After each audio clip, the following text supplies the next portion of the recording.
Congratulations po sa ating bagong user ng Shinong Rice Mill Machine, si Sir Roderick Santos from the city or the Science City of Muñoz, Nueva Ecija. Makikita niyo po dito ang actual operation and testing ng Shinong Rice Mill Machine during installation po ng aming technician dito po sa Muñoz City. Napakaganda po ang machine ito dahil di kuryente lang.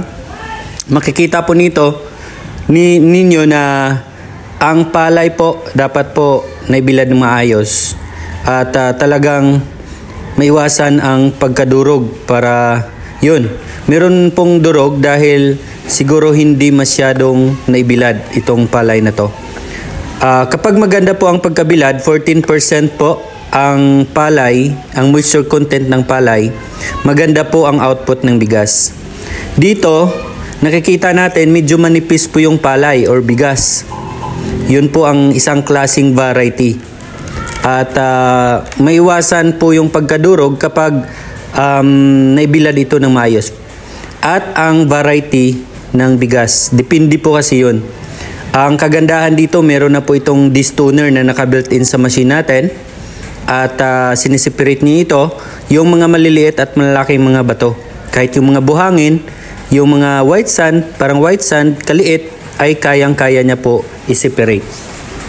So, kapag bibili po kayo ng Shinong Rice Mill Machine, ang kailangan lang po ay magpakabit kayo ng 60 ampere switch breaker sa kuryente. Actually, kahit kuryente sa bahay nyo, pwede na. Basta 220 volts ang supply, hindi lang po bababa sa 220 volts.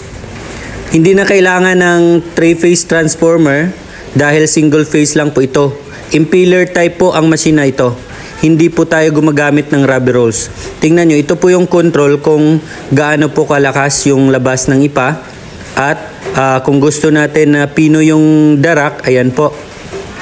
Malaki po yung pintuan niya. So ngayon, ito po ay hindi pa po dumaan sa polisher. Nasa pa lang po tayo impeller.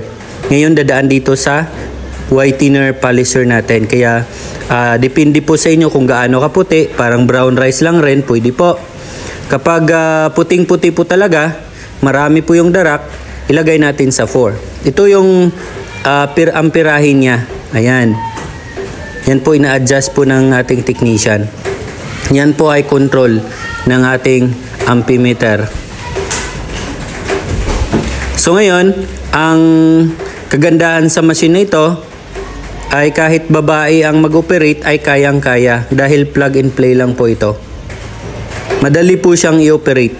At ang space na paglalagyan dito, nasa 5 meters by 4 meters, pwede na po.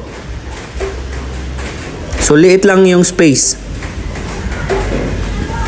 Kahit konti lang yung output niya, hindi po siya ganun kalakas. Nasa 300 to 350 kilograms lang po yung output capacity ng bigas, pero yung quality naman po ng bigas ay napakaganda. Ayan na po guys, kapag interested po kayo, pwede po kayong tumawag or mag-text sa akin. Add friend nyo po ako sa Facebook, Ian Arcas Canillas, at mag-message po kayo. Nagdi-deliver po tayo kahit saan sa Pilipinas, Mapa, Luzon, Visayas at Mindanao. Libre na po ang installation. Pupunta po yung technician sa inyo para mag-conduct ng training, installation. Ayan. At meron pong delivery fee.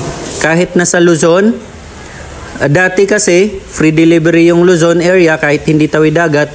Ngayon po, instead na mag-increase po kami sa presyo ng machine, ay meron na po delivery charge. Extended pa rin po yung promo ng presyo ng machine. Kaya lang may nagbago. Nagcha-charge na po tayo ng delivery fee kahit Luzon area. Maliit lang naman po. So, yan guys, maraming salamat po. Please message or contact me as soon as possible na interested kayo. Maraming salamat po.